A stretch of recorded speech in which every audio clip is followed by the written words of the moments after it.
It's over. It's all over now.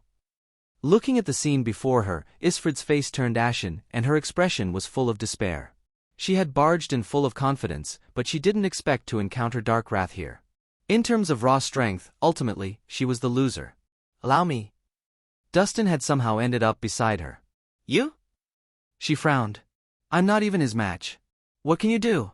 Leave immediately. Don't throw your life away like that. Even though she looked down on him, she didn't wish for him to die in vain. Hey! I'm talking to you. Seeing his lack of reaction, Istrid's frustration grew. This guy is unpredictable. He's also ranked in the top 10 of the 100 immortals. You're no match for him. I'll buy time for you. Escape while you can.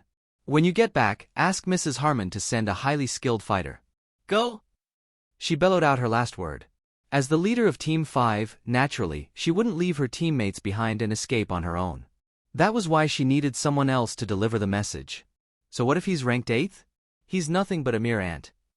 With a frosty expression, Dustin pushed forward. Hey! Are you crazy?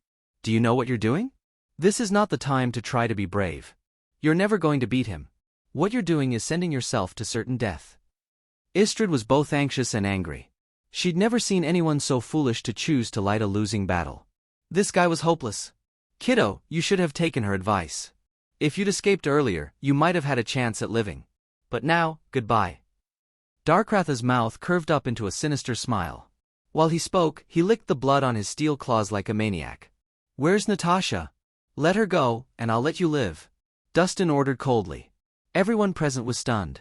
Nobody expected those words to come out of his mouth.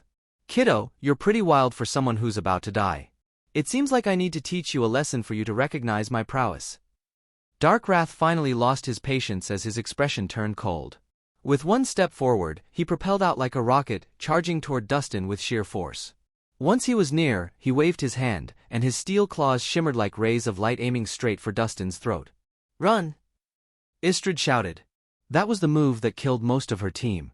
Even she might have difficulty dodging it. Can you outrun me? Darkwrath grinned devilishly and sped up. Lend me your sword. With a tap of his fool, the sword on the floor sprung up and landed firmly in his hands. He flicked his wrist, and the blade pierced Darkwrath with a shimmer and a thunderous whistle. What followed was the sound of a deafening clang of metal. The shimmering blade shattered Darkwrath's steel claws, and without stopping, pierced through his neck. His body stiffened as if he had turned to stone. A thin line of blood formed slowly at his throat. Soon, the bloody line grew larger, quickly turning into a gaping wound. The next second, his head, like a ball, rolled off the ground with a thud and straight to Istrid's feet, his widened eyes staring right into hers.